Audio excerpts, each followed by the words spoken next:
yang ada di camp seperti itu.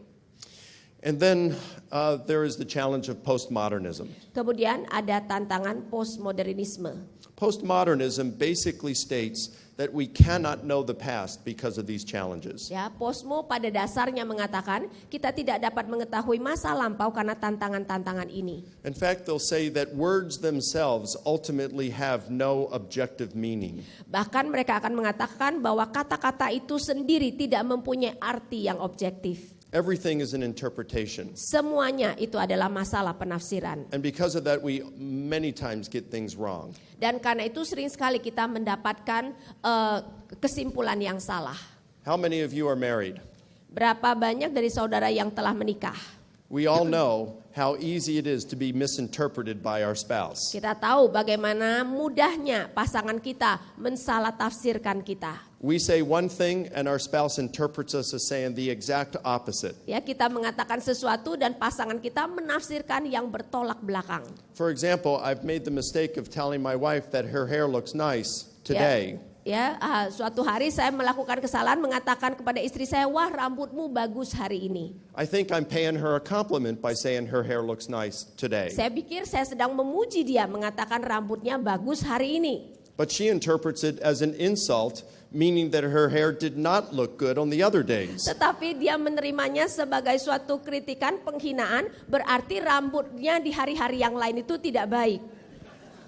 So postmodernists say we have that same challenge in historical investigation. Dan postmodernisme mengatakan kita mempunyai tantangan yang sama di dalam melihat sejarah. This commits a logical fallacy called the all or nothing fallacy. Dan ini kemudian memberikan suatu kesalahan yang logis yang disebut semua atau kesalahan semua atau tidak ada. The inability of historians to know the entire truth of the past does not prohibit them from knowing some of the past. Ketidakmampuan daripada sejarawan untuk mengetahui keseluruhan kebenaran tidak mencegah mereka untuk mengetahui beberapa kebenaran. I'm going to skip a few things just in the interest of time because we're running a Saya little tidak akan behind. membaca semuanya karena waktu. Sometimes we can be so pessimistic and uncertain of knowledge that it can lead to what I would call self-cannibalism.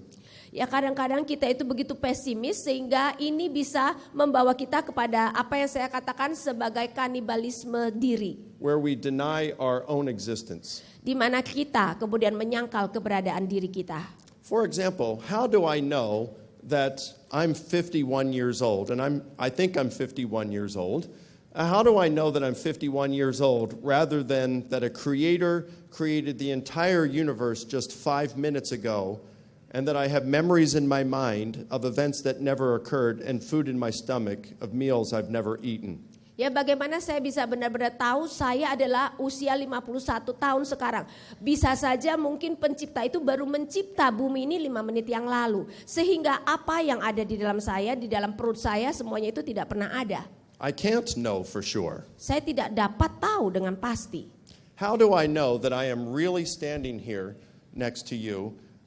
Rather than I'm just a brain in a vat somewhere being stimulated by electricity to have these perceptions. Dari mana saya tahu saya benar-benar berdiri di sini bersama-sama dengan saudara, mungkin saja otak saya ya kemudian distimulasi sehingga saya memikirkan seperti demikian. I cannot prove it one way or another. Saya tidak dapat membuktikan yang ini maupun yang itu. But it seems I'm really here. Tetapi kelihatannya saya benar-benar di sini. So I proceed as though I am really here and life exists. Ya, jadi saya melanjutkan seakan-akan benar-benar saya di sini dan hidup ini ada. We have to do that with science, we have to do it with history. Kita harus melakukan demikian pada sains dan sejarah. We must admit that there's a possibility we could be wrong. Kita harus mengakui bahwa ada kemungkinan kita bisa salah. But I feel most comfortable going where the evidence leads. Ya, tetapi saya paling nyaman untuk melaju kepada di mana bukti itu membawa saya. And on a regular basis it leads to positive results. Dan secara umum ini membawa kepada hasil yang positif. Now if you don't believe me, just every time you make a decision, look at where the evidence points you should go and then just do the opposite. Ya, kalau tidak percaya, setiap kali saudara membuat keputusan, coba lihat sebenarnya bukti itu membawa saudara kemana, tapi saudara mengambil keputusan yang berkebalikan. When you leave today, just walk out in the street, and if you think a car is coming, instead of getting out of the way, just deny the car exists and just face it. Ya, jadi kalau nanti saudara pulang dan menyeberang jalan melihat mobil datang, anggap saja tidak ada mobil itu, langsung saja jangan hindari tetapi langsung tabrakin mobil itu. Our senses, perceptions, and using logic and reason usually lead us to the right answers. Ya, sebenarnya persepsi kita, logika kita, akal budi kita biasanya membawa kita kepada keputusan yang benar. And so we proceed. Karena itu kita akan melanjutkan. Again, I'm skipping some of this. I would just say that when it comes to historical investigations, even in non-religious matters, there is usually not a consensus on the conclusions. Ya, saya hanya mau mengatakan ketika kita berbicara tentang investigasi sejarah, walaupun bukan soal-soal agama, biasanya memang ada konklusi yang berbeda dari para ahli. So it's up to us to examine the evidence and make our own conclusions. Karena itu tergantung kepada kita untuk meneliti bukti-bukti yang ada dan mengambil kesimpulan kita. I want to suggest 4 ways in which historians can minimize their own biases. Dan saya mau menyarankan 4 hal bagaimana seorang sejarawan dapat meminimkan bias mereka. Number 1 is to establish a historical method and write it out and say, this is the method I'm going to go by. Make it public. Ya, pertama adalah kita kemudian menerapkan metode sejarah yang akan kita lakukan dan kita publikasikan. I did that because if my method was bad, then others could critique me on that, and I could see and listen to their criticisms to see if their criticisms were valid. Ya, saya melakukan demikian supaya apa? Supaya kalau metode saya ternyata buruk, maka ada kritik-kritikan yang masuk dan kemudian saya bisa melihat apakah kritikan-kritikan tersebut valid. I also wanted to take the results of my historical investigation and present it to unsympathetic critics. Dan saya juga mau mengambil hasil investigasi sejarah saya dan memberikan kepada kritik-kritik yang tidak bersimpati. If I just presented it before other people who agree with me that Jesus rose from the dead, they're not going to give me fair criticisms. Karena jika saya hanya memberikannya kepada orang-orang yang setuju dengan saya bahwa Yesus bangkit, mereka tidak akan memberikan kritik yang adil. One of the ways in which I did this was to engage in public debates on university campuses with some of the leading skeptics in the world. Dan salah satu yang saya lakukan adalah saya kemudian melakukan debat publik dengan pemimpin-pemimpin yang terkenal dari mereka kritik-kritik yang tidak setuju. I debated a leading skeptic in North America named Bart Ehrman. Ya, saya berdebat dengan seorang kritikus yang penting di Amerika Utara, Bart Ehrman. I debated Elaine Pagels at Princeton University. Dan juga Elaine Pagels dari Princeton University. I debated Shubir Ali, the leading Muslim debater in the world. Dan juga Shubir Ali merupakan seorang pemimpin Islam yang terkenal. I've also had public dialogues with Yale University professor Dale Martin. Dan juga dengan Dale Martin yang merupakan profesor di Yale University. After 21 debates, I am more convinced than ever that Jesus rose from the dead because I don't think there are any good arguments against it. Dan setelah 21 kali berdebat, saya semakin yakin bahwa Yesus bangkit dari kematian karena argumentasi dari skeptis itu sebenarnya tidak mempunyai bobot. A third way of minimizing my bias was to make sure that my conclusion could account for what we call historical bedrock. Yang ketiga adalah meyakinkan atau memastikan bahwa konklusi saya bisa merupakan apa yang disebut sebagai historian bedrock. As I mentioned, some facts are more strongly attested than others. Ya, itu adalah kalau secara harafiah itu maksudnya kasur dari batu ya. Karena seperti saya katakan ada bukti-bukti yang lebih kuat dari yang lain. Historical bedrock are historical facts that we are so certain about that it is virtually beyond doubt. Ya, kita melihat bahwa historian bedrock itu berarti kita begitu yakin akan bukti tersebut. So we want to be certain that whatever theory or hypothesis we have can account for all the undisputable facts. Karena itu kita mau melihat bahwa segala kemungkinan yang ada bisa kemudian menolak segala fakta-fakta, menekankan segala fakta-fakta yang tidak dapat ditolak. If the historian's hypothesis cannot account for all the historical bedrock, then that hypothesis is probably wrong. Kalau seorang bukti yang dimiliki oleh seorang sejarah tidak bisa menjawab semua historian bedrock, maka hipotesanya kemungkinan salah. And finally, the historian needs to work hard at detaching himself or herself from their personal bias. Dan terakhir adalah seorang sejarawan seharusnya menarik diri, jangan terikat dengan bias-biasnya. This is very difficult. And you can't just get to a part where you feel unbiased. You have to concentrate and work hard to staying there. Ya, jadi ini sangat sulit karena kita harus terus berkonsentrasi supaya memastikan bahwa kita tidak bias. If you don't work hard to staying unbiased, you will automatically return to your default position where it's most comfortable. Ya, karena kalau kita tidak secara sadar mau menekankan kita tidak bias, kita otomatis secara default masuk kepada posisi yang nyaman bagi kita. This is something I certainly learned during my investigation. Dan ini merupakan sesuatu yang saya pelajari selama investigasi saya. One will never become completely unbiased. Seseorang tidak mungkin menjadi secara utuh tidak bias. But it's the same thing with doing surgery. Tetapi itu adalah hal yang sama seperti kalau kita melakukan operasi. An operating room will never be 100% sterile. Ya, sebuah kamar operasi tidak mungkin 100% steril. But it's still usually sterile enough to do a surgery. Tetapi tetap merupakan steril, cukup steril untuk melakukan operasi. A historian may never be 100% free of her own bias. Seorang sejarawan tidak mungkin 100% bebas dari biasnya sendiri. But if they are really sincere and work hard, they can be objective enough to do a good historical investigation. Tetapi kalau mereka memang tulus, maka mereka bisa ya secara cukup objektif untuk melakukan investigasi mereka. Here's the method that we're going to use. Dan ini adalah metode yang akan kita pakai. Arguments to the best explanation. Ya, argumentasi untuk penjelasan yang terbaik.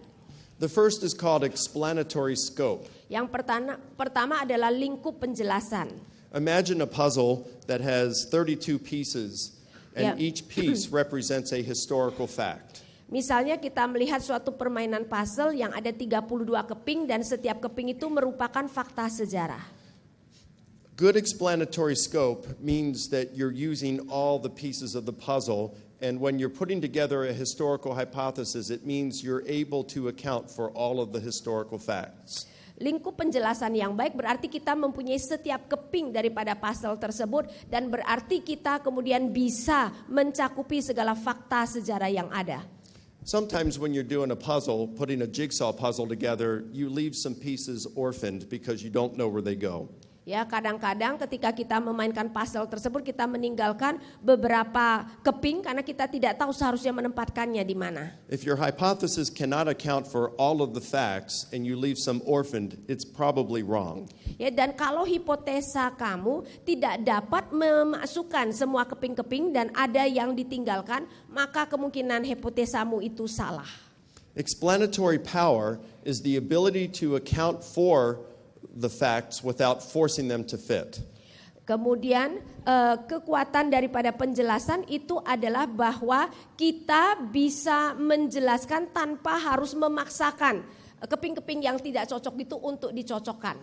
Sometimes when we're putting a puzzle together, we don't know where the piece goes, and you know you can fit it somewhere, it will fit, but you force it to fit, you know it really doesn't go there. Ya, kadang-kadang ketika kita bermain puzzle, kita misalnya sedang ada satu keping, kita tidak tahu memasukkan di mana. Tetapi sebenarnya kita bisa menempatkan yang akan cocok, tapi kita tahu kita memaksakan ketika memasukkan di sana. Historians often do the same thing by trying to force facts to fit into their hypothesis. Dan sejarawan kadang-kadang melakukan hal yang sama, yaitu dengan memaksakan fakta yang mereka dapatkan masuk ke dalam investigasi mereka. When you have to do that, it's probable that your hypothesis is mistaken. Kalau saudara harus melakukan itu, kemungkinan sekali hipotesa saudara itu salah. Ad hoc is a Latin term translated for this. Ya, ad hoc itu adalah terminologi Latin yang berarti untuk ini. It's when a hypothesis is based on non-evidenced assumptions. Itu adalah ketika hipotesa itu berdasarkan asumsi yang sebenarnya tidak terbukti. Let's say that there are a number of facts that we know about what happened to Jesus, and I'm going to try to explain them with a hypothesis. Dan misalnya saja ada beberapa fakta yang kita tahu mengenai Yesus dan saya akan mencoba untuk memberikan hipotesa. Let's say that in the first century, some undetectable aliens came to Earth from the planet Saturn. Katakan saja pada abad pertama ada seorang alien yang datang dari planet Saturn. They thought Jesus was a lunatic. Ya, mereka berpikir Yesus itu orang gila. But they didn't like what the Jewish and Roman authorities did to him. Tetapi mereka tidak suka dengan apa yang dilakukan oleh pemimpin Romawi maupun Yahudi terhadap dia. And so after he was buried, the undetectable aliens got inside of Jesus' body and made it look, brought it and animated it.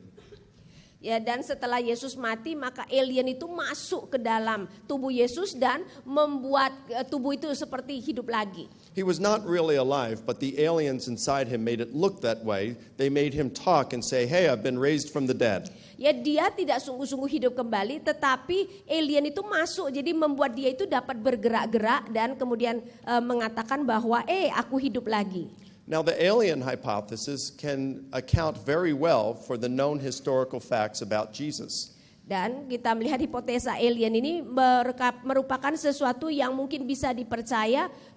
Counted well for the facts about Jesus. Untuk fakta mengenai Yesus. But the alien hypothesis is ad hoc. Tetapi hipotesa alien itu adalah ad hoc. Because it was created for this. It was created to explain the facts. Karena hipotesa itu khusus dicipta untuk ini, ya, untuk peristiwa ini. And it's based on the non-evidenced assumption that aliens from Saturn that are undetectable exist. Dan itu berdasarkan asumsi yang sebenarnya tidak dapat dibuktikan bahwa ada seorang alien dari Saturn yang sebenarnya tidak diketahui. The hypothesis that is least ad hoc is the one historians prefer. Jadi hipotesa yang paling sedikit ad hoc itu adalah yang disukai oleh para sejarawan. Plausibility. You have Barney over here, right? Ya, kemungkinan di sini kita lihat ada gambar Barney. Plausibility is the degree to which a hypothesis is compatible with our existing knowledge. Kemungkinan itu adalah tahap di mana a degree where that a hypothesis is compatible with our existing knowledge. Ya, bahwa hipotesa kita itu sejalan dengan pengetahuan kita yang ada. So all those puzzle pieces, we put them together, they look like Winnie the Pooh in some way. Ya, jadi tadi kita melihat puzzle tersebut ketika kita kemudian memasangnya kelihatan seperti Winnie the Pooh. But because all of the puzzle pieces were kind of orange and red and nothing was purple, it's implausible that that puzzle would look like Barney. Ya, dan karena setiap keping itu lebih ke arah sebenarnya merah dan bukan ungu, jadi tidak mungkin sebenarnya puzzle itu adalah Barney. I'll give you some more examples as we go along. And I said this would be the most technical of all the seminars. So just hang with me if you're not totally understanding this yet. Ya, jadi saya akan melanjutkan seperti saya katakan ini adalah bagian yang paling teknis ya. Jadi kalau saudara tidak menangkap seluruhnya, cobalah bersabar. Now, what historians do is in the end, they'll take hypotheses and they will compare them with how well they meet those 4 criteria for the best explanation. Untuk sejarawan mereka akan mengambil hipotesa dan mereka melihat bagaimana cocoknya dengan 4 hal yang tadi kita lihat. The hypothesis that it has the greatest amount of explanatory scope, explanatory power, is less ad hoc and is most plausible is probably what occurred. Ya, jadi hipotesa yang mempunyai lingkup penjelasan, kekuatan penjelasan yang paling sedikit ad hoc dan paling ada kemungkinannya, ya mungkin itu yang benar-benar terjadi. Finally, and this is the last slide. Dan pada akhirnya ini adalah slide yang terakhir. As I mentioned, some hypotheses are stronger than others. Seperti saya katakan, beberapa hipotesa itu lebih kuat daripada yang lain. We're never going to arrive at absolute certainty. Kita tidak mungkin mencapai keyakinan yang absolut. But historians generally agree that a hypothesis is probably what occurred when it's somewhere between quite probable and very probable. Ya, biasanya seorang sejarawan mengatakan bahwa sebuah hipotesa kemungkinan terjadi kalau itu di antara ya cukup mungkin terjadi atau sangat mungkin terjadi. Hypotheses don't always fulfill those 4 criteria that we looked at perfectly. Ya, hipotesa tidak selalu bisa kemudian memberikan 4 hal yang tadi kita lihat. But it is the hypothesis that best fulfills them that is what probably occurred. Tetapi hipotesa yang mungkin bisa mencakupi 4 hal itu dengan yang paling baik itu mungkin adalah sesuatu yang memang terjadi. And this is how we're going to look at the resurrection hypothesis and others as we proceed the remainder of the day and tomorrow. Dan inilah bagaimana kita akan melihat hipotesa kebangkitan dan yang lain ketika kita nanti melanjutkan sesi-sesi kita. Wonderful. Is it now time for questions? Okay. And the questions are supposed to go until when? Till what time? 20 minutes, I think. 20 minutes? Okay. All right. I've got like 27 after. How about we go until 10:45? You want to sit or you want to be here? Oh, I can just stand here. I promise I won't embarrass you. Ada pertanyaan? I can say that I've had many questions. I still have some questions that I have unanswered.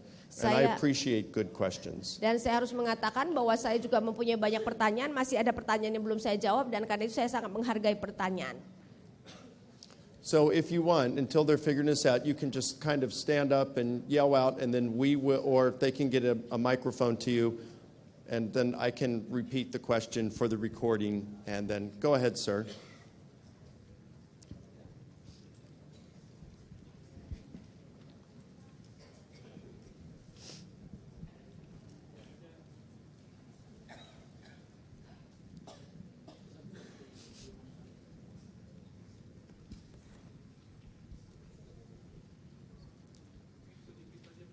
Tentang bedrock itu tadi, Bu.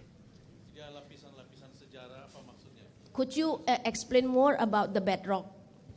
Sure. Bedrock would be facts that are they have such good evidence to support them that we are very, very certain that they occurred. Ya, bedrock atau ranjang batu itu adalah bukti-bukti yang begitu kuat yang mendukung. For example, there is enough historical evidence to give historians almost absolute certainty that Jesus of Nazareth existed. Ya, misalnya begitu banyak bukti sejarah yang memberikan keyakinan yang hampir seutuhnya bahwa Yesus Nazaret memang pernah hidup. That would be one fact that would be considered historical bedrock. Ya, jadi itu adalah salah satu fakta yang akan dianggap sebagai bedrock atau ranjang batu sejarah. That Jesus actually walked on water, we don't have as good historical evidence to show that that actually occurred. Kalau peristiwa mengenai Yesus berjalan di atas air, tidak ada sebanyak bukti untuk menyatakan hal itu. So some facts are beyond doubt, like the existence of Jesus, but for the historian, not faith, but evidence alone, there's not enough evidence to prove that Jesus walked on water. Ya, jadi ada fakta-fakta yang memang mempunyai bukti-bukti yang kuat dan bagi seorang sejarawan bukan berdasarkan iman ya, dia bisa percaya bahwa Yesus pernah ada, tetapi dia mungkin tidak percaya karena belum cukup bukti mengatakan Yesus berjalan di atas air. There is enough